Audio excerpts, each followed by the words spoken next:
안녕하십니까. 함께 해주셔서 감사합니다. 지난 시간에 말씀 한번 드린 것처럼 선지자들을 하나님께서 이스라엘 가운데 많이 일으키셨던 그 시대가 있었습니다. 그리고 그 선지자들을 많이 일으키시기 전에는 하나님께서 예를 들어 다윗이나 솔로몬 시대와 같이 하나님 말씀에 충실하고 또 하나님을 경외하고 경건한 그런 시대 속에서는 선교사들을 굳이 일으키시지 않았습니다. 그리고 선교사들을 본격적으로 일으키시기 전에 이스라엘 역사에서 가장 첫 번째로 선교사의 모습으로 보여주신 분이 사무엘이었습니다.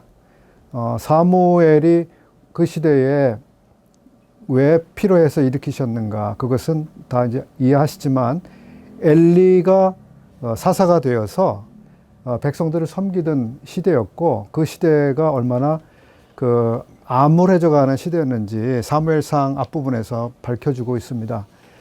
여호와의 그 말씀이 희귀해지고 그 이상이 잘 보이지 않는 그런 시대였다. 그 엘리도 문제였고 그 아들들도 상당히 문제가 있었기 때문에 선지자를 통해서 사무엘을 통해서 그 한 나라를 통치하고 있던 그 사사와 또 그의 아들들도 어떻게 보면 정확히 말하면 그 사사직을 이어갔습니다. 그러한 그 시대 속에서 하나님께서 그들을 경고하시고 바르게 회복하시기 위해서 사무엘을 통해서 이제 말씀을 주셨죠. 그럼에도 불구하고 엘리 제사장과 그의 아들들은 돌이키는 것을 보여주지 않았습니다. 결과적으로 엘리 가문 전체가 하나님의 심판을 그대로 당할 수밖에 없었고 다시는 그 가문이 일어설 수 없을 정도로 그런 심판을 당했습니다. 이런 것은 하나의 모형과도 같은데요. 구체적인 하나의 사건이면서도 다음을 위한 하나의 모형과도 같았습니다. 선지자들이 본격적으로 일어났던 시대는 다윗과 솔로몬의 그런 영광스러운 시대가 지나고 나서 여로보암, 르호보암이라고 하는 그 시대를 통해서 분단 국가가 되어지고 북쪽 왕국은 처음부터 정말 괴뢰 정부라고 할 수 있는 정말 하나님이 거기에 그 통치 중심에 계시지 않는 그런 국가를 만들었고 그런 국가를 유지하고 왕들도 그렇게 이어져 갔습니다. 그래서 여로보암이 그 정권을 잡고 나라를 세울 때부터 하나님께서 사실 선지자를 보내시기도 했죠. 그럼에도 불구하고 거기에는 가짜 성전, 가짜 제사장, 가짜 예배 뭐 이런 것으로 특정 지어지는 나라였고 아주 신속하게 하나님을 떠나고 타락했기 때문에 북왕국의 선지자들이 더 먼저 그 활동들을 한 것을 볼 수 있습니다. 대표적으로 북쪽 왕국에서 아주 활발하게 섬겼던 선지자 한번 떠올려지는 분 계실까요? 예, 처음에는 엘리야를 하나님이 일으키셨습니다. 아합 왕 때죠. 예, 그리고 이어서 엘리사를 일으키셨고 그분들을 통해서 특별히 엘리야를 통해서는 바알이 주인이 되어 있는 나라가 돼버린 북쪽 왕국 이스라엘. 근데 하나님은 여전히 이스라엘의 일부로서 그들을 사랑하고 계셨고 어떻게든지 하나님께로 돌아오게 하시려고 하는 그 마음 때문에 엘리야를 일으키셔서 아합을 규탄하고 이스라엘 그 전체의 잘못을 그 지적하시면서 그 지적하시는 방법이 구두를 통해서도 사역을 하시겠지만 3년 반 동안에 기적적인 이해할 수 없는 엄청난 가뭄 이런 것을 통해서 백성들이 돌아오게 하시려고 하시는 노력을 하셨습니다. 그 다음에 엘리사를 또 하나님 사용하셔서 하나님이 어떻게 살아계신지를 증명을 해내셨는데도 불구하고 그들이 돌아오지 않았고 그 뒤에 우리가 발견하는 북쪽 왕국의 선지자들은 이제 그를 통해서 활동했던 선지자들을 발견할 수 있죠. 자매님 아까 말씀하셨지만 이제 호세아가 그 중에 한 사람입니다. 아주 대표적인 북쪽 왕국의 선지자였죠. 그 외에 두 분이 그 유명한 선지자들이 북쪽 왕국에 더 있었고요. 그리고 남쪽은 유다의 다윗의 혈통을 이어서 왕들이 그 권력을 계속 승계하는 나라가 되어졌고요. 남쪽 왕국은 선한 왕과 악한 왕이 교차되어가는 이런 역사를 지나오게 됐습니다. 그래서 아주 악한 왕들이, 그 악하다고 하는 것은 하나님을 의지하지 않고 그 사람의 지혜나 사람의 힘, 외교적인 그 수단을 동원해서 나라를 지키거나 그 부강하게 하려고 하는 노력을 말하는데, 그런 것을 하나님이 좋게 보시지 않았습니다. 하나님만 의지하도록 하시기 위해서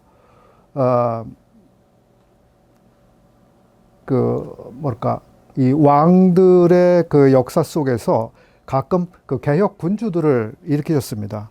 대표적인 개혁 군주가 누군지 혹시 떠올려 보실 수 있을까요? 요아스, 요아스,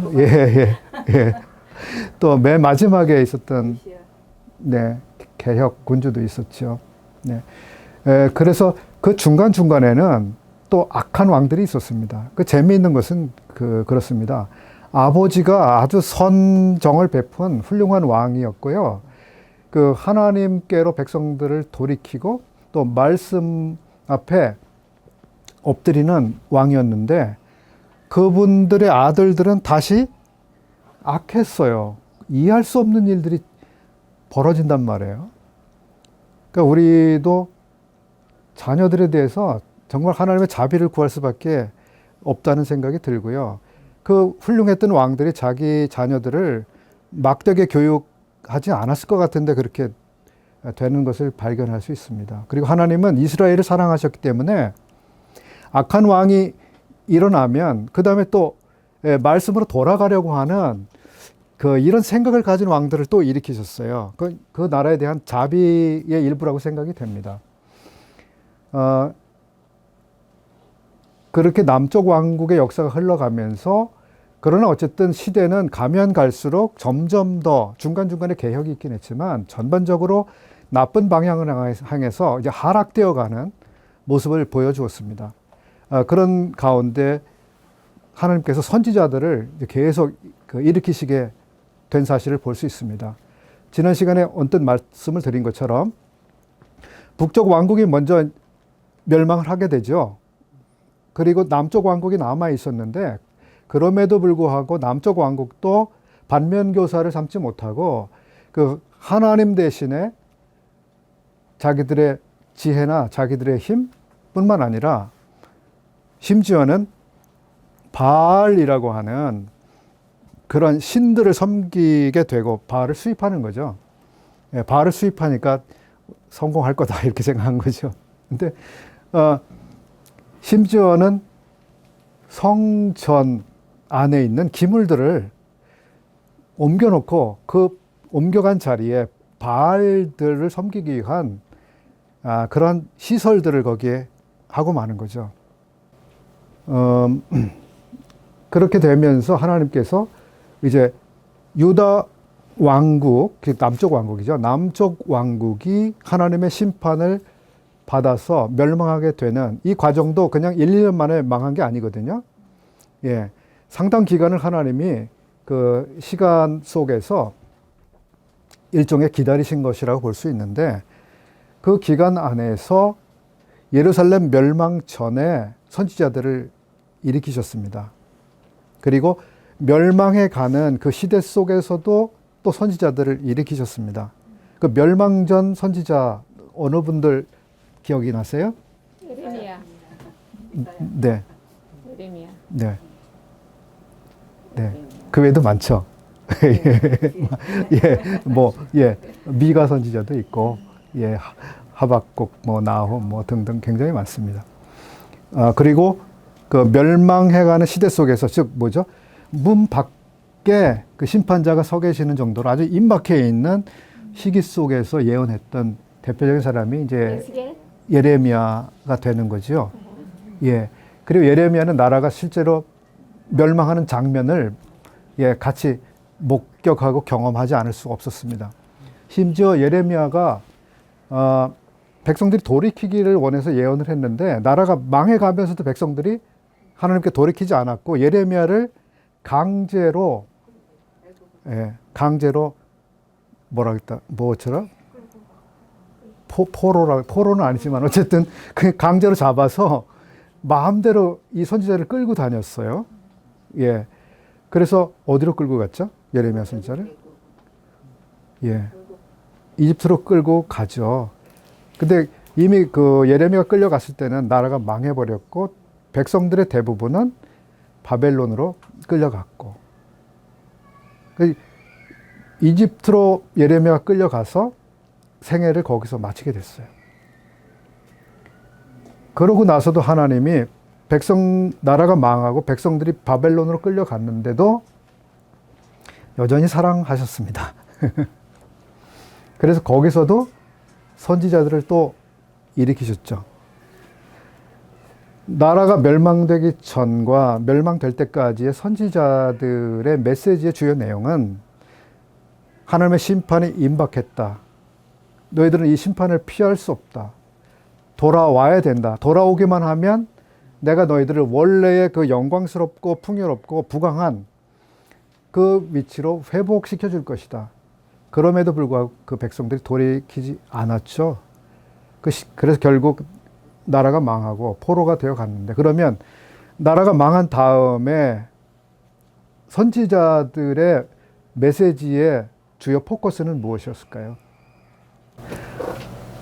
소망의 메시지가 이제 핵심이 되는 거죠. 소망이라고 하는 것은 그 형제님 말씀하신 것처럼 너희들이 이런 수치를 당하고 고통을 당할 만큼 당했는데 이런 수치와 고통의 시간이 무한정 되는 게 아니라 정해진 시간만큼 시간이 채워지면 너희가 돌아가게 될 것이다. 그것이 메시지가 됐던 거죠. 그리고 그러한 예언 사역의 중심에 있던 사람이 우리는 에스겔, 다니엘, 그런 분으로 이해를 이제 하는 거죠. 그래서 그분들의 메시지에는 이스라엘의 소망이 굉장히 많이 담겨 있고, 그리고 그들이 돌아온 다음에, 고국으로 돌아온 다음에도 하나님이 선지자들을 또 일으키셨습니다. 귀환 후에 선지자들이 또 있게 됐죠. 학개와 스가랴, 그런 분들이 이제 귀환 후에, 그들은 그러면 그 메시지의 그 핵심이 무엇이었을까요? 학개나 스가랴의 메시지는? 성전을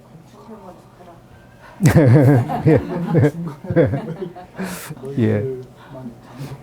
1차적으로는 그 포로 백성들이 귀환한, 하나님이 귀환시키신 목적이 있었잖아요.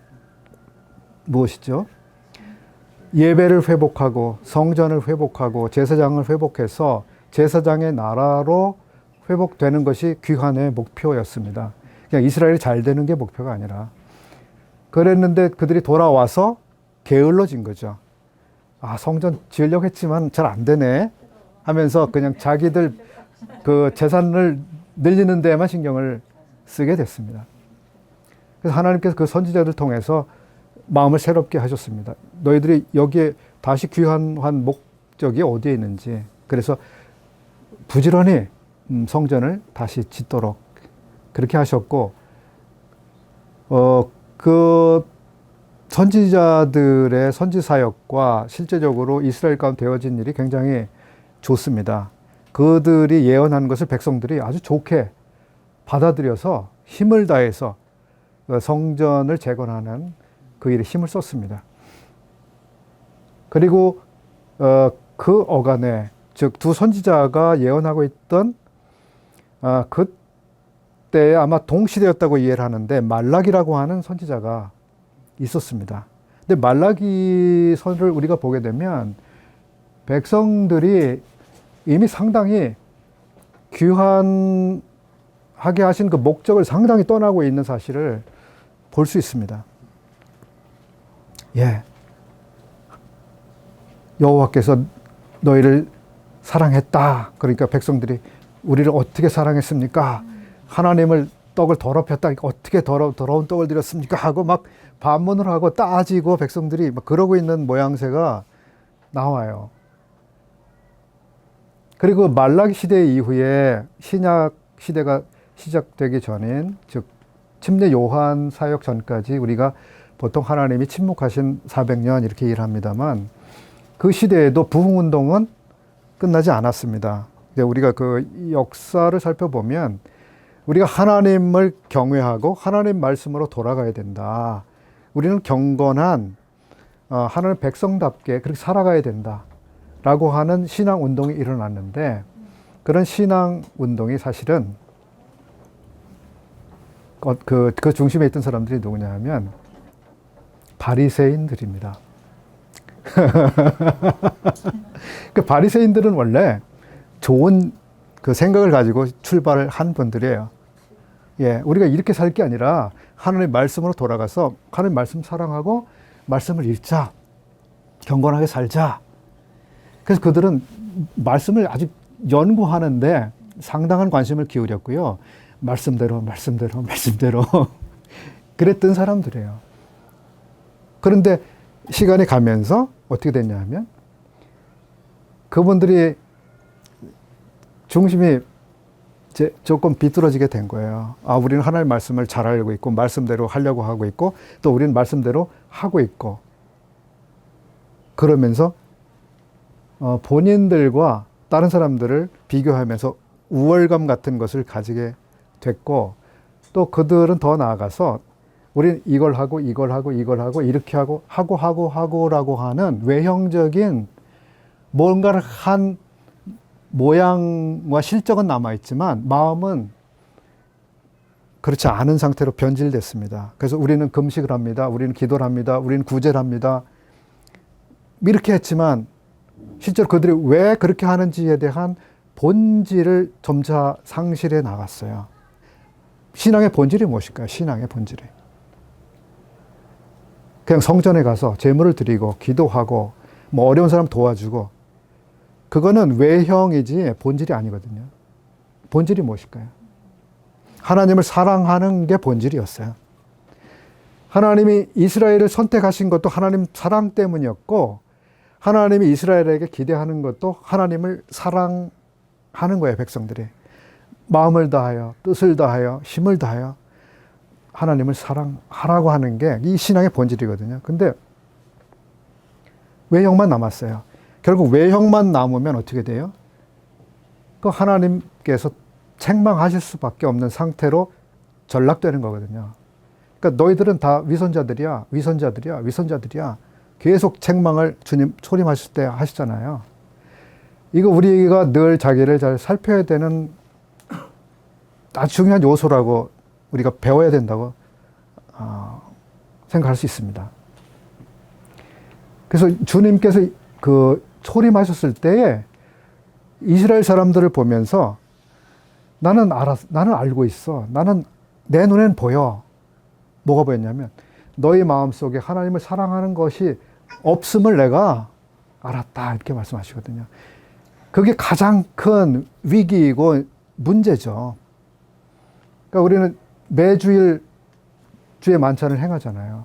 이거 굉장한 은혜라고 생각을 해요. 그걸 통해서 우리가 하나님의 은혜를 떠올리고 다시 생각하고 뭔가 잘못된 방향을 가다가도 다시 돌아오기도 하고 그 매주 단위로 그걸 할 수 있는 일종의 뭐랄까 배려 혹은 장치인데요. 굉장히 전 중요하다고 생각을 합니다. 그래서 우리도 자칫 잘못하면 외형만 남고 마음은 하나님을 사랑하거나 그 하나님을 경외하는 거 없이 우리 이거 하고 있고 이거 하고 있고 이거 하고 있고 말씀에 이렇게 하라고 했으니까 이걸 하고 있고 이럴 수가 있는데요. 우리는 이제 정기적으로 자기를 그런 점에서 점검하지 않으면 겉으로만 나타난 신앙을 유지할 수가 있는 겁니다. 가장 조심해야 되는 것이라고 생각합니다. 자, 그리고 이제 오늘 본문으로 와야 하겠습니다. 오늘 본문은 핵심이 무엇일까요? 핵심. 13. 예. 예. 열방에 대한 심판이라고 이름을 붙여볼 수 있겠죠. 열방에 대한 심판. 열방에 대한 심판이 어디에서부터 시작이 되고 있나요? 바벨론에서부터 시작이 되고 있죠. 예, 13장. 바벨론에서부터 시작되고 있습니다. 바벨론이 열방 심판에서 가장 중요한 위치에 있기 때문에 그러리라고 생각합니다. 근데 이사야가 지금 바벨론에 대한 이 경고, 심판을 하고 있을 당시에 바벨론은 지금 어떤 나라일까요? 예, 바벨론은 그렇게 아직 제국이 되지 않은 나라예요. 예, 한 변방에 있는 막 이제 형성되어서 커가고 있는 나라입니다. 다른 나라들에게 위협이 되고, 그 다니엘이 본 것처럼 그 엄청난 짐승들 가운데 하나가 아닌 아직 그런 나라예요. 근데 이사야는 이미 바벨론에 대해서 경고를 하고 있고, 맨 처음에 바벨론에 대한 경고를 하고 있습니다. 근데 우리가 하나님께서 그 열방들을 심판하시는 이러한 일을 하시기 전에 먼저 심판하셔야 되는 그 심판의 순서가 하나 있어요. 우리가 그걸 발견하는데요. 어디를 먼저 심판하실까요? 아수르? 예. 하나님은 열국들을 심판하시는데요. 이 열국들은 이스라엘과 전혀 관계없는 나라들이 아닙니다. 어떤 형식으로든 관계가 있는 나라들입니다. 이스라엘 영향이 있어요. 그런데 이 나라들을 심판하시기 전에 하나님은 어디를 먼저 심판하냐면 이스라엘을 심판합니다. 이게 하나님의 원리입니다. 베드로전서 제가 한번 펴서 읽어드리겠습니다. 4장 17절. 베드로전서 4장 17절. 보시면 하나님의 집에서 심판을 시작할 때가 되었나니 만일 우리에게 먼저 하면 하나님의 복음을 순종치 아니하는 자들의 그 마지막이 어떠하며 또 의인이 겨우 구원을 얻으면 경건치 아니한 자와 죄인이 어디 서리요. 이런 말씀이 나옵니다. 이 말씀과 함께 에스겔서 9장 6절도 한번 펴보겠습니다. 에스겔서 9장 6절. 에스겔서 공부하신 분들은 기억이 나실 거예요. 여기 에스겔서 공부하신 분들 계시죠? 예, 기억이 안 나시나요? 예. 에스겔서 9장 6절 3절부터 읽어볼게요. 그룹에 머물러 있던 이스라엘 하나님의 영광이 올라 성전 문지방에 이르더니 여호와께서 그 가는 베옷을 입고 서기관의 먹그릇을 찬 사람을 불러 이르시되 너는 예루살렘 성읍 중에 순행하여 그 가운데서 행하는 모든 가증한 일로 인하여 탄식하며 우는 자의 이마에 표하라. 이 표 받은 사람들은 심판에서 제외가 되겠죠. 나에 듣는데 또 그 남은 자에게 이르시되 너희는 그 뒤를 쫓아 성읍 중에 순행하여 아껴보지도 말며 긍휼을 베풀지도 말고 쳐서 6절을 보십시오. 늙은 자와 젊은 자와 처녀와 어린아이와 부녀를 다 죽이되 이마에 표 있는 자에게는 가까이 말라. 어디에서 시작하라고 되어 있습니까? 내 성소에서 시작할지니라 하심에 그들이 성전 앞에 있는 늙은 자들로부터 시작하더라. 이 늙은이라고 하는 용어에 대해서 그 난하주가 있습니다. 장로 이렇게 되어 있습니다. 하나님께서 이스라엘을 심판하시는데 어디서부터 시작한다고요? 성소에서부터 시작을 하고 늙은 사람, 즉 장로들부터 시작하라 이렇게 하십니다. 왜 성소에서부터 시작할까요? 성소가 가장 거룩해야 하는 곳이잖아요. 가장 거룩한 곳에서 가장 거룩한 분들이 가장 거룩한 사역을 하기 때문에 그 성소에서부터 시작이 됩니다. 그리고 가장 책임이 있는 그 사람부터 심판을 시작하게 하십니다. 지도자들. 이게 하나님의 심판하시는 하나의 원리 내지는 그림이라고 볼 수 있습니다. 그래서 하나님께서 열방들을 심판하시기 전에 어디를 심판하셔야 된다고요? 이스라엘을 심판하셔야 됩니다.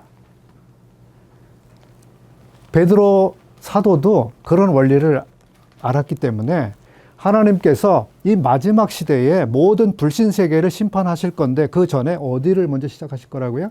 이스라엘. 아니, 베드로 전서요. 예. 예. 하나님의 집에서 심판을 시작할 때가 되었나니 라고 이야기를 합니다. 그래서 가장 거룩해야 되는 사람들 누구예요? 구원받은 사람들입니다. 구원받은 사람들이 거룩하지 않으면 안 되는 거예요.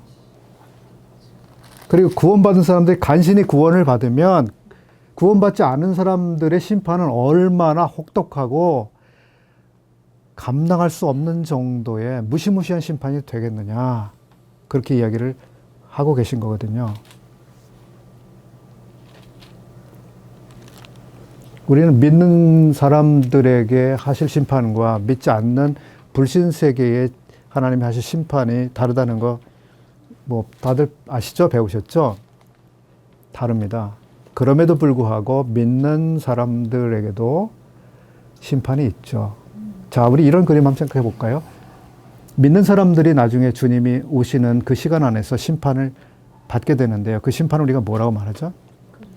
그리스도의 심판대 앞에서 심판을 받습니다. 그리스도의 심판대 앞에서 소위 부끄러움을 당한 사람도 있고 칭찬을 받을 사람도 있고 그래서 시상이 끝나고 나면 그 다음에 심판이 어디로 옮겨갑니까? 안 믿는 사람들, 즉 열국에 대한 심판, 믿지 않는 세계에 대한 심판으로 이어가게 되는 거죠. 그 불신 세계를 심판하시기 전에 그리스도인들의 심판대 안에서 믿는 자들에 대한 모든 평가가 이루어지고 그들이 칭찬과 부끄러움을 당하게 되는 그 내용대로 그렇게 이루어져서 우리가 어디에 있게 됩니까? 여기 심판이 집행되고 있는 여기가 아닌 다른 곳에 안전하게 우리는 그곳에 같이 있지 않게 되는 거죠. 그러니까 우리가 이걸 환난 전, 휴거 뭐 이런 용어를 쓰는데요. 그리고 이제 심판에 대한 공부를 이제 하는 데 있어서 이런 큰 그림을 좀 알고 계셔야 되기 때문에 계속 좀 길게 말씀을 드리는 겁니다. 어떤 나라가 뭐 어떤 심판을 받고 하는 게 중요한 게 아니라 그들을 왜 심판하셔야 되고 이 하나님에게서 심판은 얼만큼 중요한 하나님의 역사와 목적을 향해서 사용되는 방법인가를 우리가 이제 이해를 해야 되기 때문에 그래요. 우선 심판의 순서에 대한 말씀을 지금 쭉 드려왔고요. 그리고 하나님의 가장 거룩한 데서부터 심판이 시작이 된다고 하는 것까지 말씀드렸습니다. 그럼 하나님이 이스라엘을 먼저 심판하셨어요. 그 다음에 모든 관계된 나라들을 심판하셨습니다. 그 다음에는 모든 나라들에 대한 심판으로 이어집니다. 그러고 나서 어떤 것이 또 이렇게 시작이 될까요? 그러고 나면요?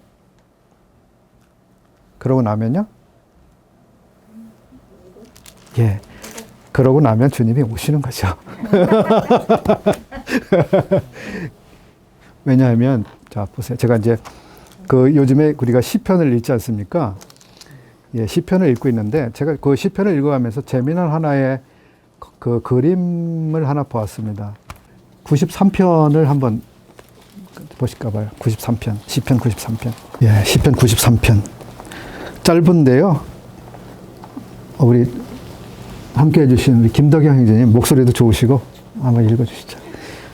예, 여호와께서 다스리시니 스스로 권위에 있으셨도다. 여호와께서 능력의 옷을 입으시며 띠를 띠셨으므로 세계도 견고히 서서 흔들리지 아니하는도다.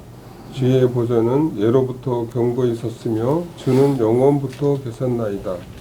여호와여, 큰 물이 소리를 높였고 큰 물이 그 소리를 높였으니 큰 물이 그 물결을 높이나이다. 높이 계신 여호와의 능력은 많은 물소리와 바다의 큰 파도보다 크니이다. 여호와여, 주의 증거들이 매우 확실하고 거룩함이 주의 집에 합당하니 여호와는 영원 무궁하시리이다. 네. 여기에 뭐 자세하게 다 나와 있지는 않은데요. 여호와께서 통치하시니 기뻐하라 이런 말씀들이 시편에 많이 나옵니다. 또 여호와께서 심판하시니 또 기뻐하는 모습을 볼 수 있습니다. 근데 여호와께서 심판하시는 거에 대해서 뭐랄까 이걸 기다리고 있고 그것이 합당하다고 말하고 있고 그것을 소망처럼 여기고 있는 이 시편에 그런 구절이 많은데 왜 그럴까? 이 사람들은 왜 심판을 그렇게 좋아하지? 그럼 우리가 적대국이니까 저 나라 망하게 해주세요. 그런 것일까? 이런 생각도 해보는데 그 그림이 아니라 하나님께서 모든 불의한 나라들을 심판을 하시게 되면 하나님이 통치하시는 나라가 오기 때문입니다. 그래서 심판이 의미가 있는 거예요. 그리고 그것 때문에 시편 기자들이 그날을 기다리고 있고 소망하는 겁니다. 여호와께서 심판하시니 우리가 기쁘도다 이렇게 되는 거예요. 나라가 망하고 뭐 사람들이 죽어가는데 우리가 왜 기뻐하겠습니까? 심판받아야 될 나라들이 심판받아야 주님이 오셔서 의로운 나라를 시작하시기 때문이에요. 심판 전에는 하나님이 그 일을 하지 않는 거예요. 심판은 하나님이 통치하시는 나라가 시작되기 전에 선제적으로 그 일이 이루어져야 하기 때문입니다. 심판은. 우리가 천년 왕국 이런 거 이제 용어를 써서 말합니다만 그건 어떻게 보면 메시아 왕국이죠. 메시아 왕국의 특징이 무엇입니까? 우리가 이사야가 보는 것처럼 피조된 모든 세계의 변화와 회복과 아울러서 통치자들의 통치가 얼마나 의로운지를 우리가 보는 거거든요. 통치자들의 통치가 의로운. 지금은 어떤 나라도 사실 의로운 나라가 없습니다. 하나님이 선택해서 세우신 나라, 구약의 이스라엘 나라도 의로운 나라가 아니었죠. 다윗이 통치하던 나라, 실제로 가장 의로운 시대였죠. 그럼에도 불구하고 메시아께서 직접 통치하시는 나라처럼 의롭지는 않았습니다. 근데 다윗이 통치하는 나라, 그것은 하나의 그 모델처럼 제시해 주신 거예요. 아, 하나님께서 기름을 부어서 나라를 통치하게 하시는 그 통치권자가 다스리는 나라는 얼마나 경건하고 하나님과 바른 관계하에 있게 되는지, 그리고 그 통치자가 얼마나 백성들을 공정하고 공의롭게 대해주는지, 이런 것들을 다윗 시대를 통해서 하나 제시를 해주신 거거든요. 그리고 다윗을 모형으로 보여주신 그대로 앞으로 오실 메시아가 다윗이 통치했던 그런 통치권을 이어받는 것처럼 성경을 말씀하고 있죠. 다윗의 씨, 다윗의 후손, 이런 용어들이 나오지 않습니까? 그러니까 다윗, 실제적으로 예수 그리스도는 다윗의 혈통을 통해 오시기도 했지만 왕권에 있어서도 그 정통성을 이어가시는 거고, 이스라엘의 최고의 군주라고 할 수 있는 다윗을 통해서 일부 보여주었던 그것을 완벽하게 실현할 분으로 오실 분이라고 하는 것이 이제 전체적인 그 메시아 왕국에 있어서의 하나의 그림입니다. 그 메시아께서 오셔서 실현하실 그 나라는 무엇이 먼저 있어야 된다고 말씀드리고 있죠, 제가? 열국을 심판하셔야 되고, 열국 심판하시기 전에 이스라엘을 심판하셔야 됩니다. 우리가 오늘 이 본문 안에 보면 여호와의 날, 뭐 이런 표현들이 나옵니다. 여호와의 날. 야곱의 환란에 따르는 말이 다른 곳에서도 사용되기도 하고요. 신약에서는 주의 날, 이런 표현을 쓰기도 합니다. 근데 유사한 말로 그리스도의 날이라는 날도 나와요. 그리스도의 날은 믿는 자들에게만 해당되는 날입니다. 그건 좋은 날이에요. 소망의 날입니다. 근데 부정적이고 그 환영하기 어려운 날들, 고통스러운 날들은 다 그 주의 날, 여호와의 날 이렇게 표현이 되고 있고요. 그리고 그 모든 날들이 있습니다. 주의 날 그러면 거기에는 주님의 초림부터 주님이 다시 오셔서 이스라엘과 모든 나라들을 심판하시는 그 날들이 거기에 다 포함이 되고, 그리고 주님이 통치하시는 메시아의 나라가 1000년 동안 나라가 세워져서 1000년이 통치가 됩니다. 이걸 1000년 왕국, 1000년 통치기가 진행이 되고, 그리고 나서 계시록에 보면 그 1000년 통치기의 마지막 때에 어떻게 돼요? 사탄이 잠깐 풀려나고 사람들을 미혹해서 또다시 세력을 형성해서 여호와께 대항을 하죠. 그리고 하나님께서 그 반란군들을 진압하시게 됩니다. 그리고 나서 그렇게 되면서 하늘과 땅은 다 불타서 사라져버리고 새로운 하늘과 새로운 땅이 내려옵니다. 이때를 일컬어서 우리가 하나님의 날이라고 말합니다. 그러니까 하나님의 날이라고 하는 것은 모든 날들의 최종, 종지부가 되는 날입니다. 그 영원으로 들어가는 시작, 그리고 그 영원하지 않은 이 세계의 마지막, 그 지점, 그 때의 시간을 우리가 하나님의 날이라고 그렇게 표현합니다. 이건 그 베드로 후서에서 나오는 표현입니다. 그래서 그 열방들의 심판의 그 의미, 이런 거를 한번 우리가 살펴보았고요. 그것이 하나님에게 그 왜 중요한지, 전체 인류 역사에서 어떤 의미를 갖는 것인지, 이런 말씀을 제가 드려보았습니다. 자, 우리 그럼 이사야서 13장으로 와서요. 네, 13장 펴주시죠.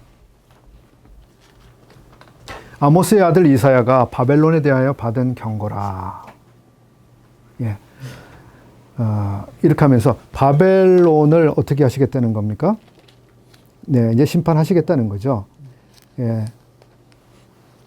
4절을 읽어보시게 되면, 산에서 무리의 소리가 나며 많은 백성의 소리 같으니 곧 열국 민족이 함께 모여 떠드는 소리라.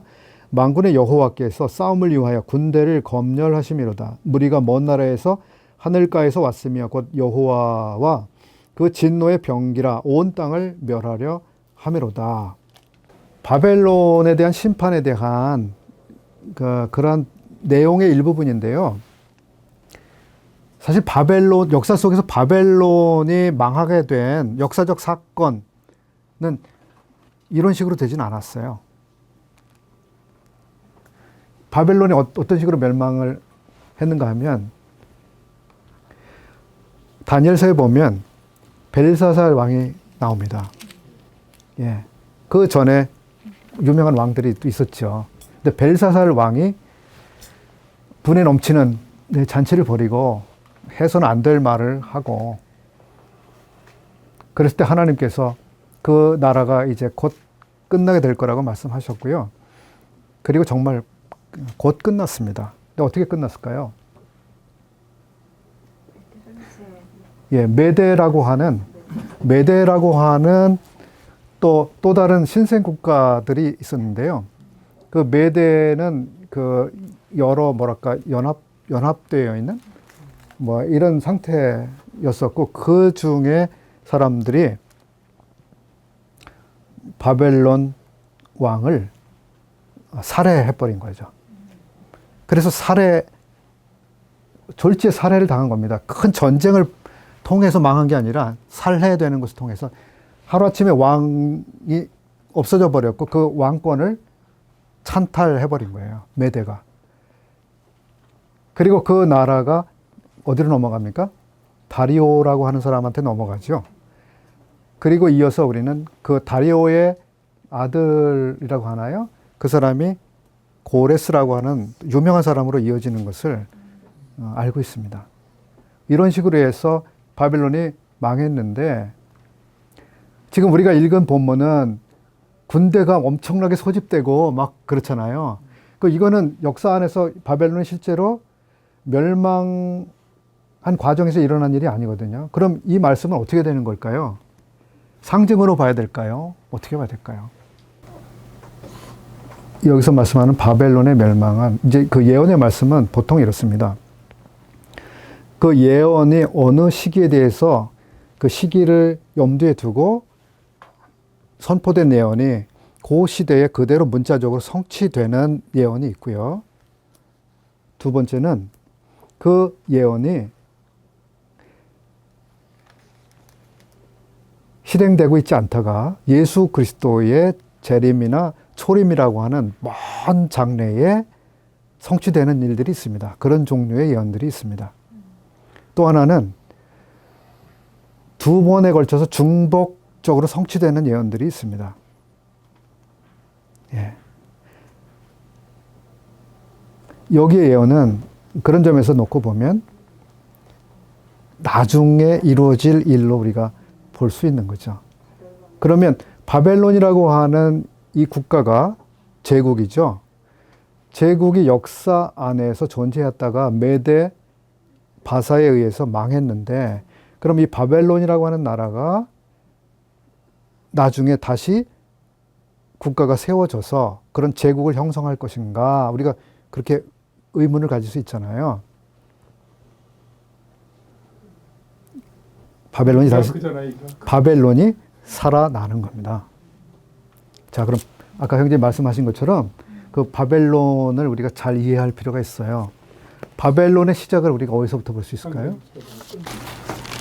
홍수가 끝나고, 홍수 심판이 끝나고 노아와 후손들이 살고 노아의 아들들이 다시 번성을 하면서 10장을 보시게 되면 10장 6절부터 몇 구절을 한번 읽어보겠습니다. 또 목소리가 좋으신 우리 김덕영 형제님께서 10장 6절부터 예, 어디까지 보면 좋을까요? 10절까지만 한번 읽어주시면 좋겠습니다. 함의 아들은 구스와 미스라임과 북과 가나안이요, 구스의 아들은 스바와 하일라와 삽바와 라마요 삽두가요. 라마의 아들은 스바와 두단이며 구스와 또 이므롯을 낳았으니 그는 세상의 첫 용사라. 그가 여호와 앞에서 용감한 사냥꾼이 되었으므로 속담에 이르기를 아문은 여호와 앞에 니므롯같이 용감한 사냥꾼이로다 하더라. 그의 나라는 신할 땅의 바벨과 에렉과 아깝과 갈레에서 시작되었으며. 네, 예, 예, 감사합니다. 눈이 이제 좀 침침하신가 봐요. 예, 그 다음에 우리 11장 또 와서 읽어보겠습니다. 11장 1절부터 9절까지 한기영 형제님 읽어주시죠. 온 땅에 구음이 하나이요 언어가 하나이었더라. 이에 그들이 동방으로 옮기다가 신할 평지를 만나 거기 거하고 서로 말하되 자 벽돌을 만들어 견고히 굽자 하고 이에 벽돌로 돌을 대신하여 역청으로 진흙을 대신하고 또 말하되 자 성과 대를 쌓아 대 꼭대기를 하늘에 닿게 하여 우리 이름을 내고 온 지면에 흩어짐을 면하자 하였더니 여호와께서 인생들에 쌓는 성과 대를 보시려고 강림하셨더라. 여호와께서 가라사대 이 무리가 한 족속이요 언어도 하나이므로 이같이 시작하였으니 이후로는 그 경영하는 것을 금지할 수 없으리로다. 자, 우리가 내려가서 거기서 그들의 언어를 혼잡게 하여 그들로 서로 알아듣지 못하게 하자 하시고 여호와께서 거기서 그들을 온 지면에 흩으신 고로 그들이 성 쌓기를 그쳤더라. 그러므로 그 이름을 바벨이라 하니 이는 여호와께서 거기서 온 땅의 언어를 혼잡게 하셨습니다. 여호와께서 거기서 그들을 온 지면에 흩으셨더라. 네, 감사합니다. 뭐 익숙하게 내용들을 아실 텐데요. 노아에게 그 아들들 3명 중에 함이라고 하는 아들이 있었고 그의 후손 가운데 니므롯이라고 하는 사람이 있었고 이 니므롯은 매우 특이한 사냥꾼이다 이렇게 기록되어 있습니다. 뭐 사냥을 엄청 잘했나 보죠. 그것을 그 성경의 끝 부분까지 보면 이 특이한 사냥꾼은 사람들까지 사냥하는 사람, 사람의 영혼까지 사냥하는 사람이라고 하는 것을 우리가 알 수 있고요.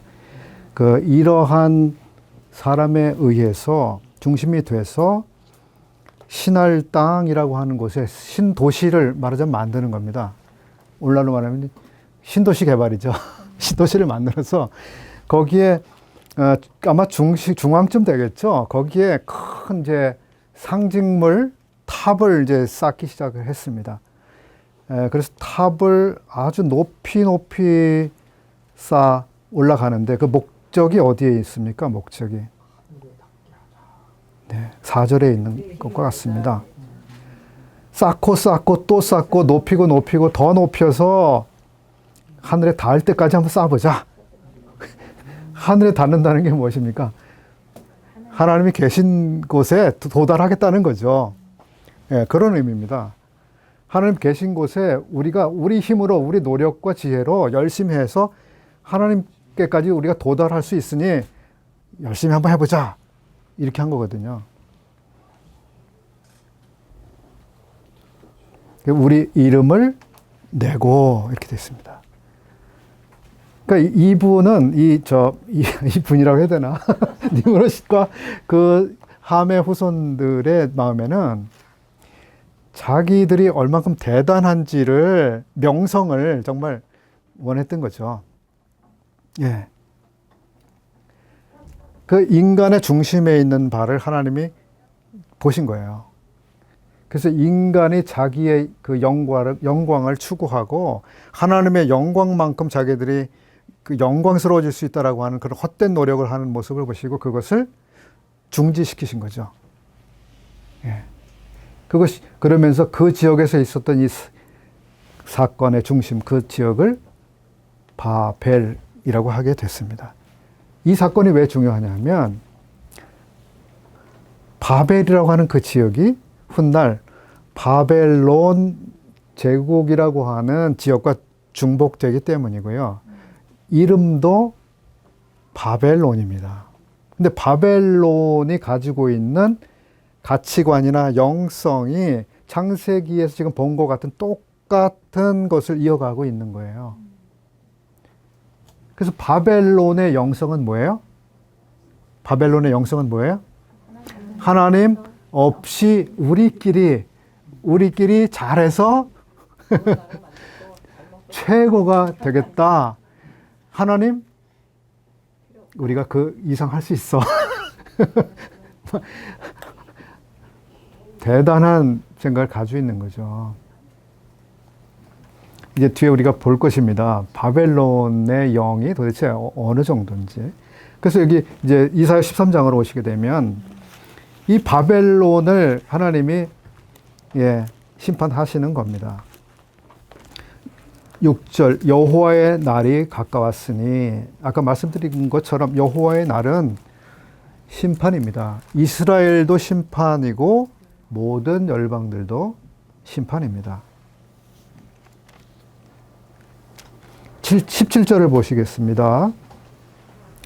보라, 은을 돌아보지 아니하며 금을 기뻐하지 아니하는 메대 사람을 내가 격동시켜 그들을 치게 하리니 메대 사람이 활로 청년을 쏘아 죽이며 태의 열매를 긍휼히 여기지 아니하며 이를 가석히 보지 아니하리라. 열국의 영광이요 갈대아 사람의 자랑하는 놀이개가 된 바벨론이 하나님께 멸망당한 소돔과 고모라 같이 되리니. 그래서 역사 속에서 메데 바사에 의해서 바벨론이 멸망하게 되고 바벨론이라고 하는 나라는 그 뒤에 사용되지 건국이 되지 않았죠.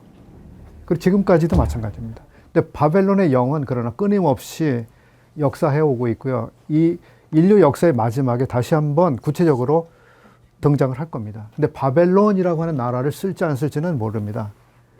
예, 어떤 그 나라 이름을 쓸지 모르지만 어떤 그 많은 예언을 연구하는 분들은 로마의 부활이라고 그걸 보기도 하죠. 예, 실체가 이제 어떤 식으로 우리 가운데 드러나게 될지는 더 두고 봐야 되겠습니다. 14장으로 넘어오시게 되면 바벨론 왕 3절, 14장 3절 보면 이 바벨론 왕이 얼마나 기고만장하고 이 천하를 호령하고 그랬던 왕, 최고의 영광을 누렸던 왕인데요.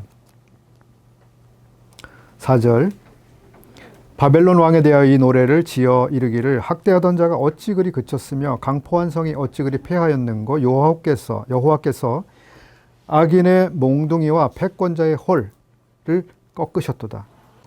중요한 이제 구절이 14장 12절부터 또 나오고 있습니다. 이제 바벨론의 영, 바벨론의 정신이 다시 한번 여기서 보여지는데요. 너 아침의 아들 계명성이여 어찌 그리 하늘에서 떨어졌으며 너 열국을 엎은 자여 어찌 그리 땅에 찍혔는고 내가 내 마음에 이르기를 내가 하늘에 올라 하나님의 뭇별 위에 나의 보좌를 높이리라. 내가 북극 지폐의 산 위에 좌정하리라. 가장 높은 구름에 올라 지극히 높은 자와 비기리라 하도다. 이게 바벨론의 정신, 바벨론의 영입니다. 즉 하나님이 없어요. 그리고 하나님과 비교합니다. 하나님보다 더 높아지려고 하는 시도를 하고 있는 존재이죠. 하나님은 항상 역사 속에서 항상 교만한 자를 대적해 오셨습니다.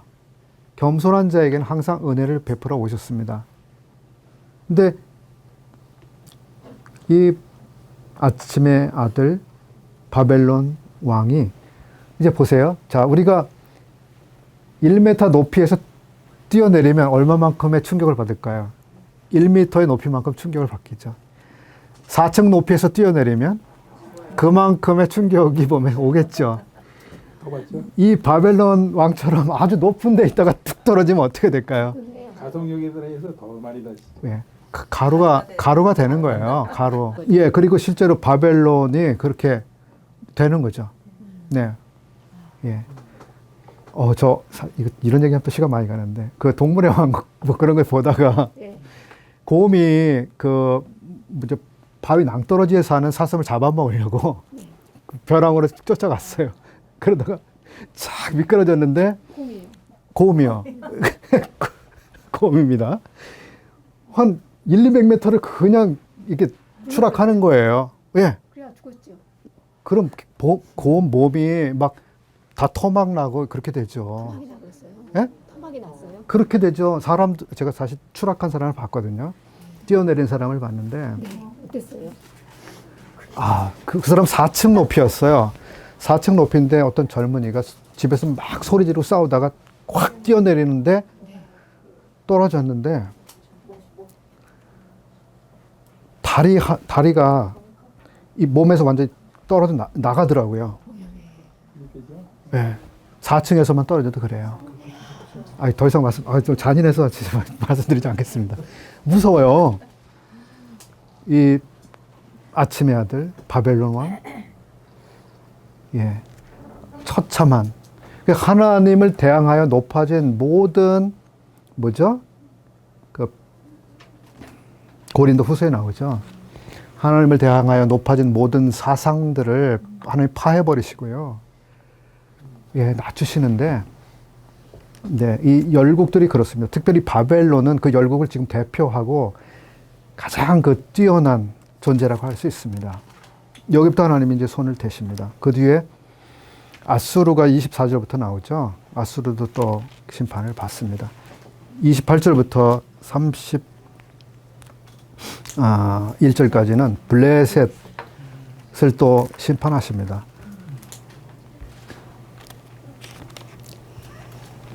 이 블레셋은요, 말하자면 아수르나 바벨론은 멀리 있는 나라였어요. 근데 그 제국의 엄청난 힘, 그 곰과 같은 힘, 내지는 사자와 같은 힘으로 이스라엘을 이제 공격해서 집어삼킨 나라인데요. 블레셋은 그 이웃 나라였습니다. 네, 이웃 나라였고 틈틈이 못 살게 굴었죠. 틈틈이 못 살게 굴고, 예, 요게 그 상징해주는 의미도 좀 다를 거고요. 그럴 수 있는데 그거는 뭐 정확하다고 할 수 없으니까 이제 그렇게 볼 수도 있다는 점 말씀드리고, 15장은 이제 모압에 대한 것입니다. 모압? 모압 그러면 어떤 생각이 드세요? 모압의 시작은 어디에서 시작됐죠? 롯의 딸로부터 시작이 됐죠. 그렇게 시작된 나라고 이스라엘에 붙어있던 나라 중에 한 나라였죠. 근데 그 모압이 불경건한 출발부터 해서 불경건한 나라 중에 한 나라라고 우리가 볼 수 있습니다. 근데 이 모압이 그런데 때때로 사사 시대 때 보면 이스라엘에게 조공을 바치게 만들기도 하고 압제를 하기도 하죠.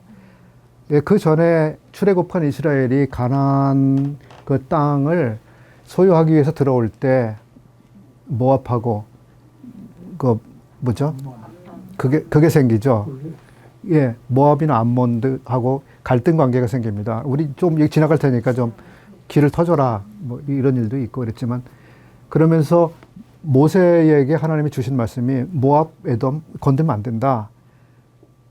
그들에게도 일정 부분 내가 허락한 그런 기업이 있다. 그건 걔네들 거다. 이렇게 그 말하자면 모압과 에돔에 대한 권리 내지는 하나님이 분배하신 복이 있다고 하는 것을 말씀해 주시거든요. 그러니까 불경건했지만 하나님이 그런 정도의 은혜를 가지고 대해 주셨다고 볼 수 있는데요. 그 이스라엘 통해서 사실은 그들이 이제 하나님께로 사실 돌아오는 게 마땅했는데, 예, 이 역사 속에서 보면 이제 계속 그렇지가 않죠. 예레미야서를 우리가 그 공부할 때 봤는데, 유다가 바벨론에 의해서 그냥 그 불살라지고 죽임당하고 끌려가고 막 그 논밭에 있는 것들 뭐 다 한마디로 작살이 나고, 근데 이 사람들이 어떻게 했어요? 아 좋아, 아 좋아, 아 좋아 막 이랬단 말이에요. 예, 약을 올렸죠. 거기에 대한 이제 응분의 일들이 있을 겁니다. 예, 16장 모압이 예, 통곡을 하고 근심하게 될 것이다. 6절에 보시면 모압 역시도 교만했습니다. 우리가 모압의 교만을 들었나니 심히 교만하도다. 그리고 분노함도 들었거니와 그 과장이 헛되도다. 이제 제가 모압에 갔다 왔거든요. 모압. 이스라엘하고 경계를 하고 있는 나라인데요. 큰 골짜기를 사이에 두고 저편은 모압, 이쪽은 이제 이스라엘의 요단 동편이죠. 모압이 지금 요르단인가요? 요르단이죠. 예, 예. 근데 모압은요, 정말 평야지대예요, 평야지대. 되게 좋아요. 기름진 땅이고요. 모든 게 잘 돼요. 이스라엘은 돌밭이죠. 그래서 하늘을 쳐다보지 않으면 살지 못하는 땅. 그래서 오히려 그게 가나안이라고 그러잖아요. 하나님의 은혜 없이 살 수 없어서 그게 오히려 인생에게 복이라고 하는 사실을 경험하게 하시는 건데요. 그러니까 모압이 좋은 땅에서 이게 잘 되니까 교만해지고 그런 거거든요. 17장 넘어가시게 되면 이번에는 그 다메섹에 대한 경고라 이렇게 나옵니다. 보라, 다메섹이 장차 성읍 모양을 이루지 못하고 무너진 무더기가 될 것이라. 다메섹이 어떤 나라이죠? 다메섹. 시리아. 예. 시리아 또는 구약 용어로 아람이라고 우리가 예, 성경에서 그렇게 보죠. 예, 거기 수도 다메섹. 역시 다메섹도 예, 경고를 받고 있습니다.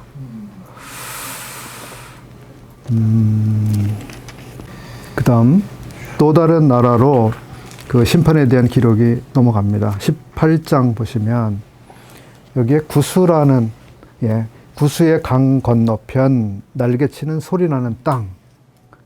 여기가 어딜까요? 네, 에디오피아. 아, 이디오피아인데, 그러니까 이집트를 말씀하시니까. 이집트는 아프리카 대륙의 맨 위쪽에 있잖아요. 여기는 에디오피아인데요. 여기가 아프리카 중부인가요? 에디오피아로 보고 있어요. 왜냐하면 이집트는 또 다시 초점을 맞추거든요. 다시. 예. 근데 이 에디오피아도요, 대단한 나라로 평가가 되고 있습니다. 예. 너희 경첩한 사자들아, 너희는 강들이 흘러나누인 나라로 가되 장대하고 준수한 백성, 곧 시초부터 두려움이 되며 강성하여 대적을 밟는 백성. 그 에디오피아가 요즘에는 에디오피아가 그렇죠. 근데 구약 시대에는 그 대륙 주변 국가들에게 상당한 두려운 나라였던가 봐요. 그리고 19장 드디어 이집트 얘기가 나옵니다. 이집트.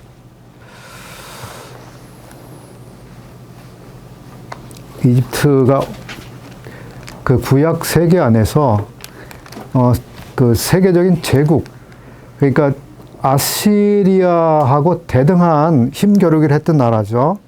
그리고 아시리아가 제국을 형성하기 전에는 사실 다 이집트 세계였다고 봐야 될 겁니다. 예.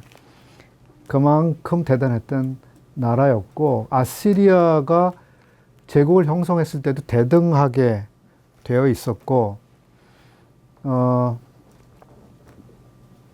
이스라엘은 이집트와 아시리아 사이에서 줄다리기를 하고 있었습니다. 그 다음에 보면.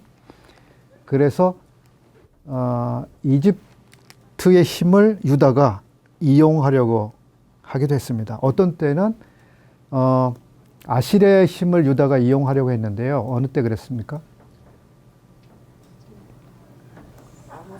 그 이제 북이스라엘이 그 건재하고 있을 때 이런 때는 또 거기를 이용하려고 했죠. 근데 재미있는 것은 그렇습니다. 이제 그 북왕국 이스라엘과 아람, 시리아가 연합군을 해가지고요. 그 이스라엘을 공격해 오려고 했을 때 유다 왕 아하스가 아시리아의 도움을, 군사적인 힘을 이용하려고 했습니다. 하나님이 그거 어떻게 하셨죠?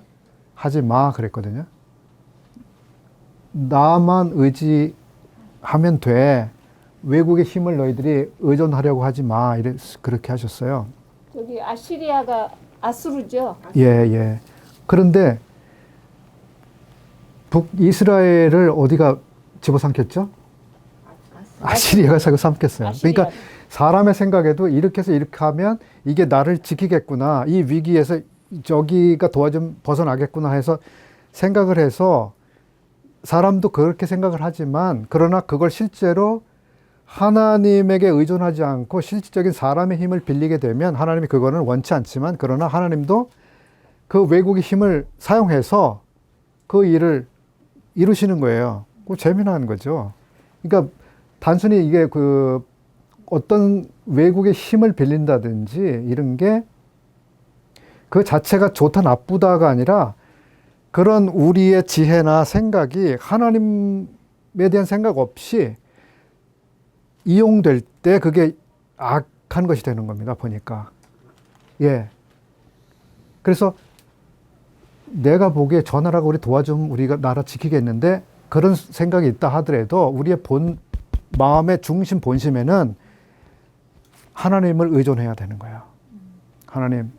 하나님만 우리의 보호자고 하나님만 우리를 지켜주실 수 있습니다.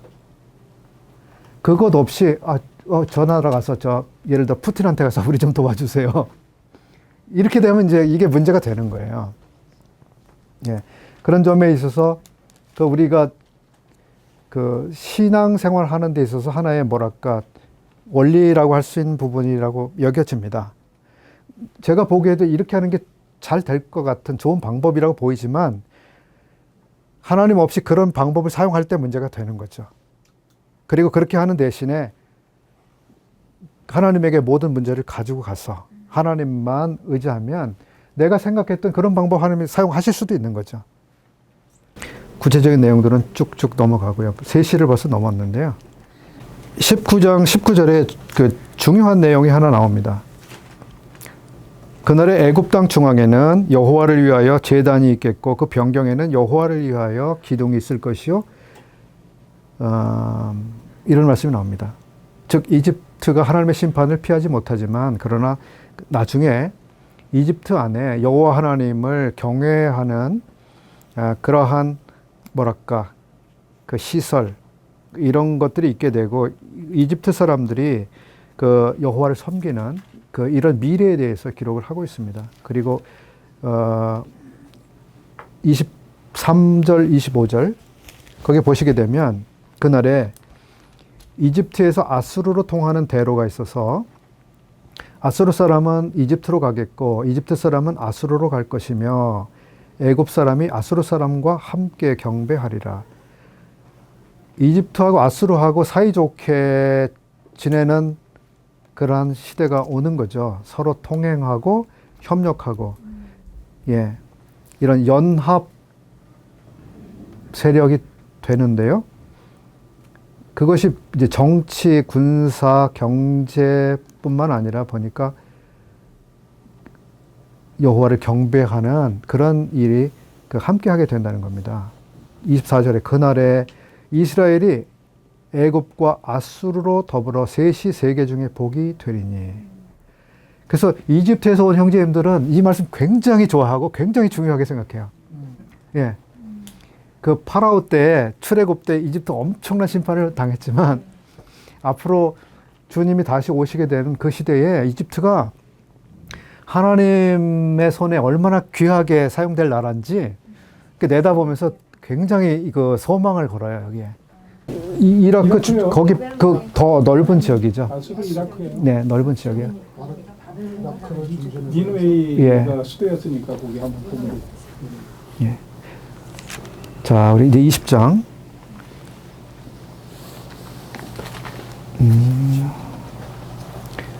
여기 아수르 왕 사르곤 이야기가 나오고요.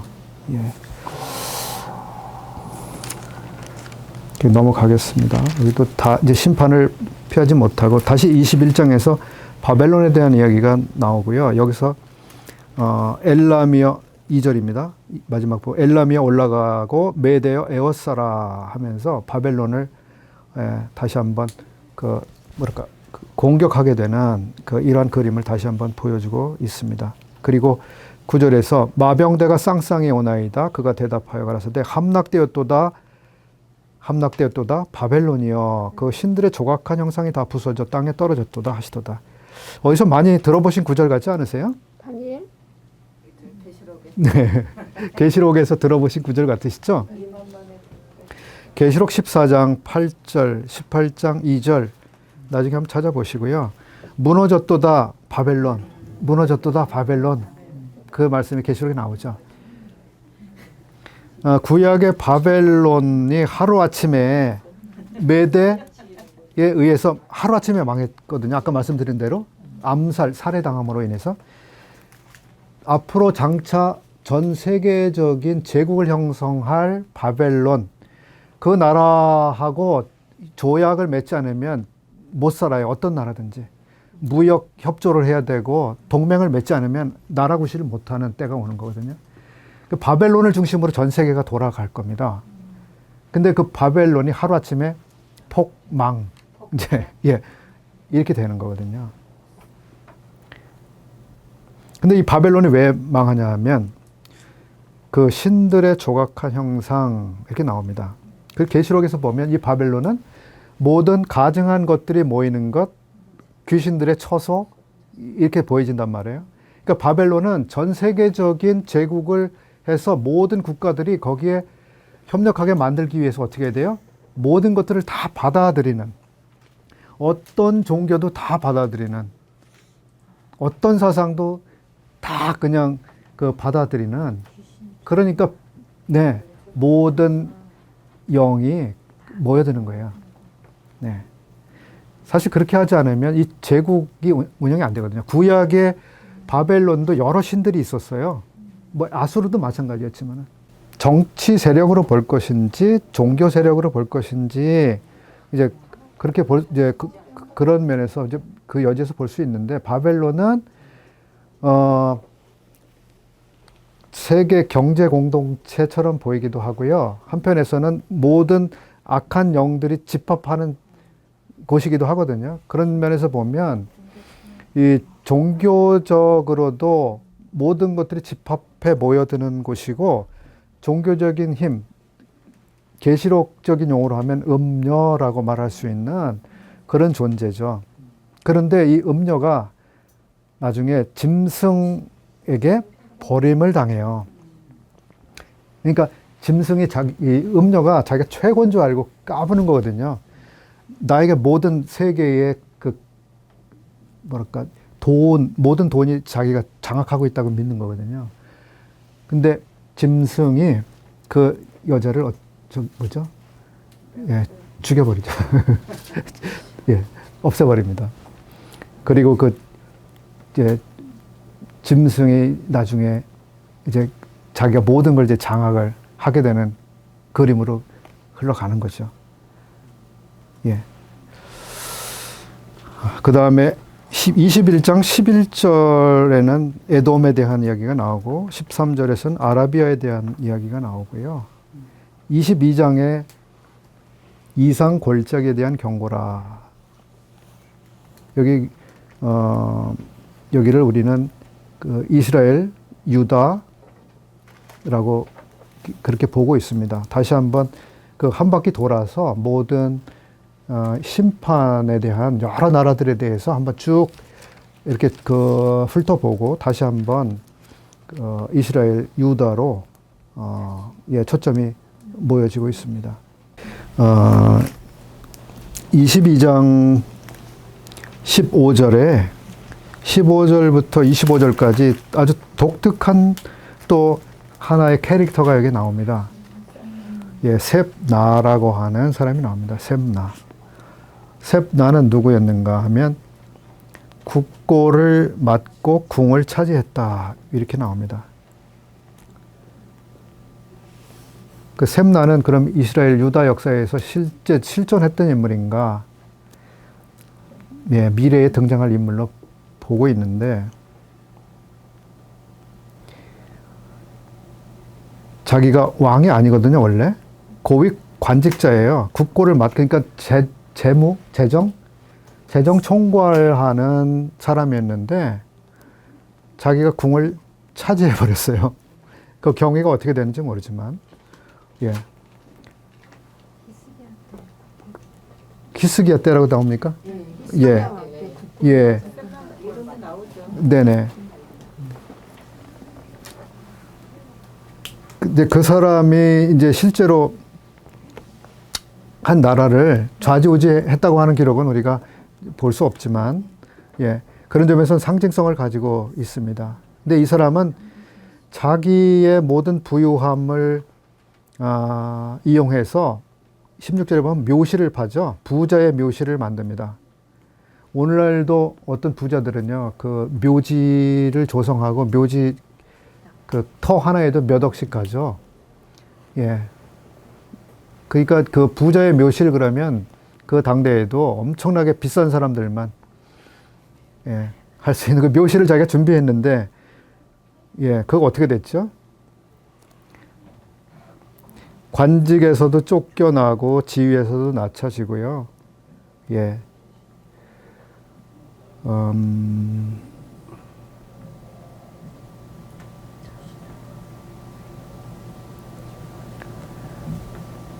그러면서 그 여호와 하나님께서 20절입니다. hil기야의 아들 내종 엘리야김을 부르겠다 이렇게 하십니다. 그러니까 샘나를 공 차듯이 공처럼 차버린다 그러셨죠. 찬다 그랬나요? 던진다 그랬나요? 던진다 그랬죠. 공처럼 던진다고. 던진 다음에 엘리야김을 이제 부르신다 그랬습니다. 근데 엘리야김은 미래적인 인물입니다. 역시. 예. 그리고 25절 볼까요? 만군의 여호와께서 가라사대 그날에는 단단한 못에 박혔던 못이 사그리니 그 못이 부러져 떨어짐으로 그 위에 걸린 물건이 파쇄되리라 하셨다 하라. 엘리야김을 하나님께서 중요한 것을 맡겨서 중요한 사람이 되는데 못이 시간이 가면 삭아서 거기에다 뭘 못에다 걸어놓으면 못이 삭아서 부러지면 다 떨어지는 것처럼 엘리야김의 경우도 그렇게 될 거다 이런 말씀을 하십니다. 구체적으로 그 어떤 사건인지 우리가 알 수 없지만 장래에 그런 일이 있을 것이고요. 이 못은 삭아서 없어지는 못인데 예수 그리스도는 삭아서 없어지는 못이 아니고 단단히 영원히 고정되시는 그분일 것입니다. 23장은 다시스에 대한 이야기가 나옵니다. 다시스. 그리고 4절에 보시면 시돈이라고 나옵니다. 23장의 시작은 두로에 대한 경고가 이렇게 되어 있습니다. 두로가 어떤 나라인지 아시죠? 지도상에서 이스라엘의 북쪽 그 지중해 옆에 있는 나라이고 무역으로 유명한 나라입니다. 그 모든 무역에 대한 부유함이 거기에 다 모여지는 거죠. 그러니까 조그만 지역인데 전 세계적인 부유함이 거기에 다 집결됩니다. 그래서 이 두로가 어떻게 되죠? 교만해지죠. 교만해집니다. 그래서 에스겔서 27장인가요? 하나님이 두로를 심판하시는데요. 이 두로 역시도 아까 바벨론이 뭐죠? 이 사탄을 상징하는 것으로 우리가 봤잖아요. 두로 역시도 그렇습니다. 두로 역시도. 왜냐하면 이 모든 교만의 꼭대기에 있는 그 존재들, 그리고 모든 권력에 있어서 특별히 그렇게 교만한 제국의 최정점에 있는 존재들은 항상 그 사탄을 상징하는 인물처럼 그렇게 보여져요. 하나님이 두로를 심판하시게 되는데 여기 보면 5절 그 소식이 애굽에 이르면 그들이 두로의 소식을 인하여 통도하리로다.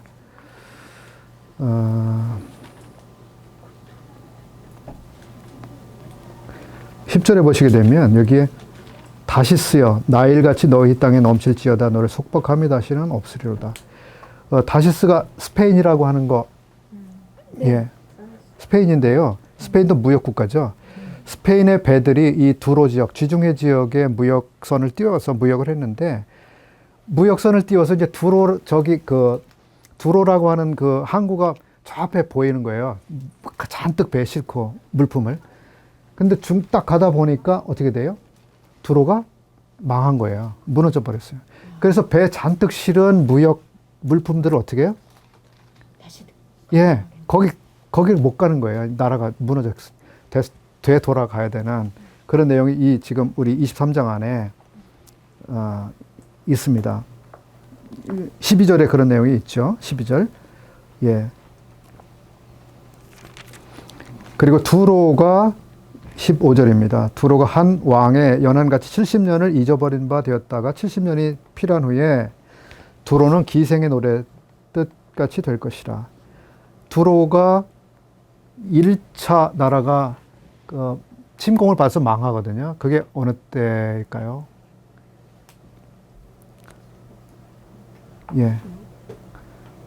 두로가 바벨론의 아수르죠? 아수르인가? 페르시아요? 색깔이 뭐냐? 두로가 그 바벨론에 의해서 공격을 받고 그리고 예 그랬는데 전리품을 얻어가지 못했어요. 전리품을 못 얻어갔고 그 뒤에 헬라 때에 다시 한번 공격을 받아요. 헬라 맞죠? 그리스 때에 다시 한번 또 무너집니다. 이렇게 70년 뒤에 이게 일어났다가 또 무너지는 거예요.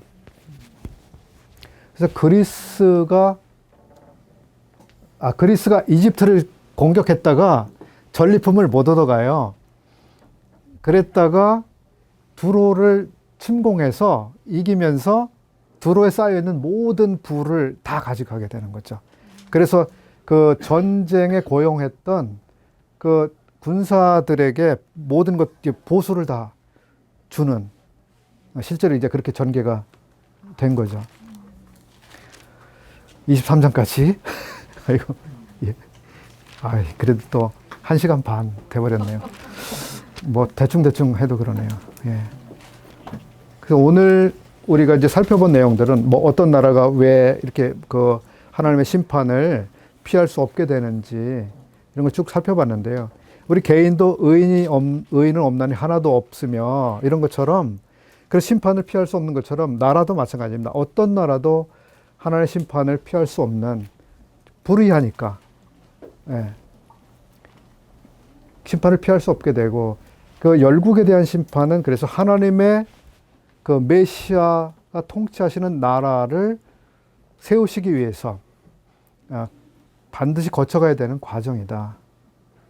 이런 점에서 이런 여러 나라들이 심판받는 것을 살펴보았고 이런 나라들이 심판을 받기 전에 하나님께서는 자기 사랑하는 거룩한 백성들로 부름받은 이 사람들에게 먼저 하나님께서 그 심판을 하시는 이런 그림을 오늘 우리가 살펴봤습니다. 그래서 그 성도로서 우리의 삶을 또 우리가 살펴야 되고 우리의 삶에 대해서 하나님이 늘 관심 있게 지켜보신다고 하는 거. 예. 그래서 우리도 거룩하지 않은 이 삶을 계속하게 되면 네, 하나님이 개입을 하시는 이런 사실을 우리가 여기서 배우고 가면 좋을 것 같습니다. 다음번 시간도 역시 이러한 맥락에서 좀 더 진행이 됩니다. 그리고 그 다음에가 6부터 39장까지인데 거기는 이제 히스기야 왕의 실제적인 역사적 사건을 중심으로 이야기가 진행되는데 그 부분은 여러 가지 그 영적인 의미와 상징성을 가지고 있는 부분이에요. 그래서 그 부분 따로 1시간을 할 거고요. 다음번에는 35장까지 이어지겠습니다. 미리 잘 읽어서 와주시면 감사하겠습니다.